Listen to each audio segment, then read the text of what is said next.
Ever wanted to add some romance or a love interest NPC into your tabletop RPG? Want some advice about how to have romance in your RPGs with less awkwardness? Then stay tuned for today's episode.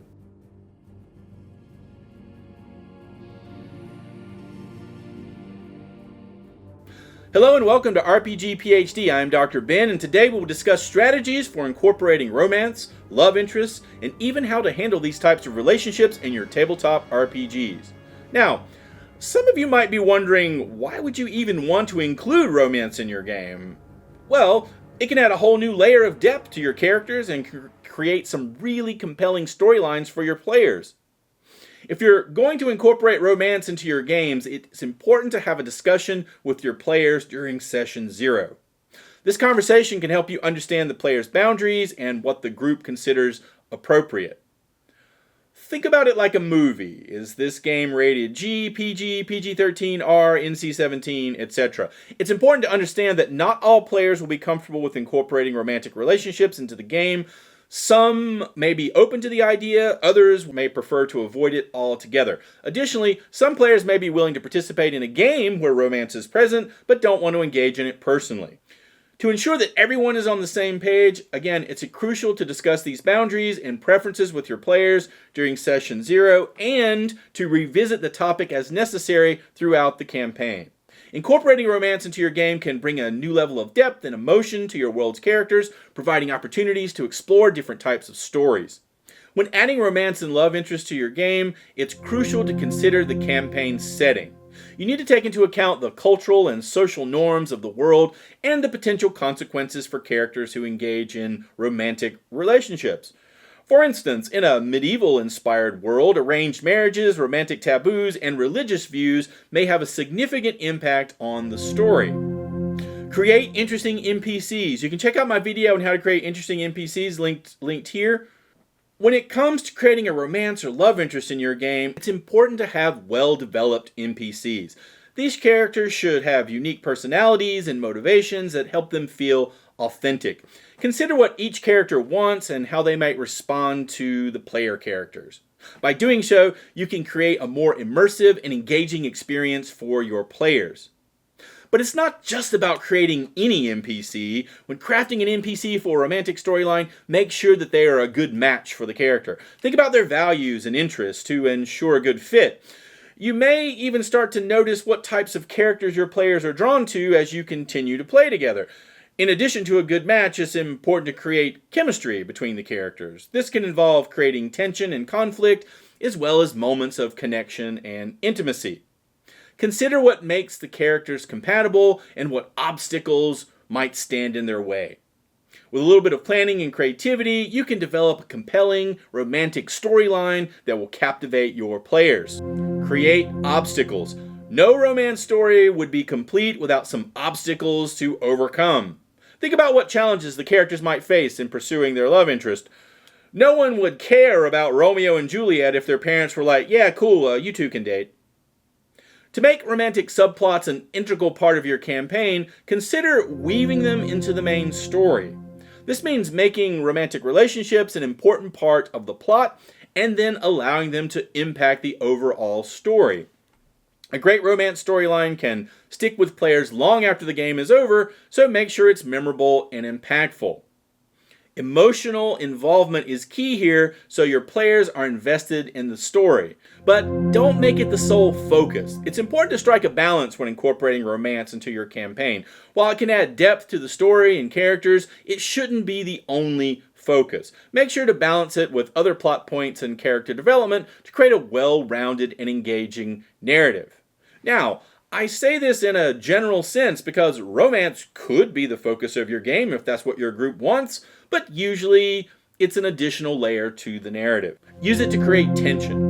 Romantic tension can be a powerful tool for storytelling. Use it to create interesting plot points and character interactions. For example, placing a love interest in danger can add a layer of tension and excitement to the game, especially if the players are emotionally invested in the character. Romantic storylines can be a powerful tool for character arcs. Consider how romantic relationships might challenge the character's beliefs and values, and how they might change over time. By emphasizing character growth, the romantic storyline can feel more meaningful and impactful. Allow for organic development. Allow relationships to develop naturally. Never force them. Not every character needs a romantic storyline. Let the players decide if they want to pursue love with an NPC and respond accordingly.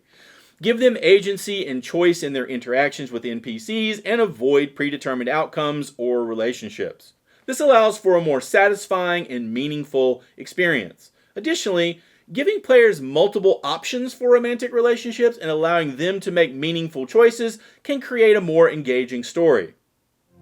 Keep it appropriate. Remember, tabletop RPGs are a shared experience. Make sure that any romantic storylines are appropriate for all players involved and to keep to the boundaries established at the beginning of the game.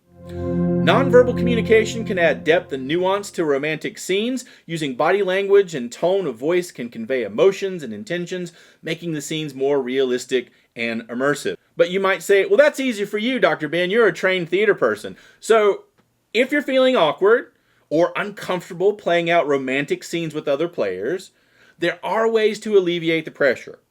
One technique is to switch from first person to third person when speaking, using phrases like they say or they do this.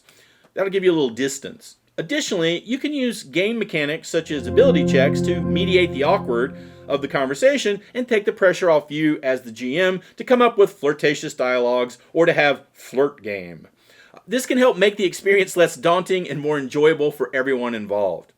When introducing romance and love interest in your game, it's important to approach sensitive topics such as sexuality and consent with care and sensitivity. It's crucial to ensure that all players are comfortable with the content and to respect their boundaries. If your group is comfortable with incorporating sexual encounters in your role-playing game, it's important to handle it, again, with care and consideration. To create a safe and comfortable space and environment for everyone, consider, again, setting clear boundaries and maybe using a safe word system to allow players to opt out of any comfortable content. This ensures that everyone can enjoy the game without feeling uncomfortable or pressured.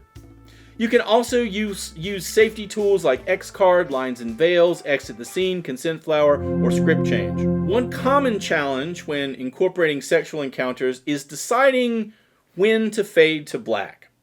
This decision should be based on the tone and intensity of your game.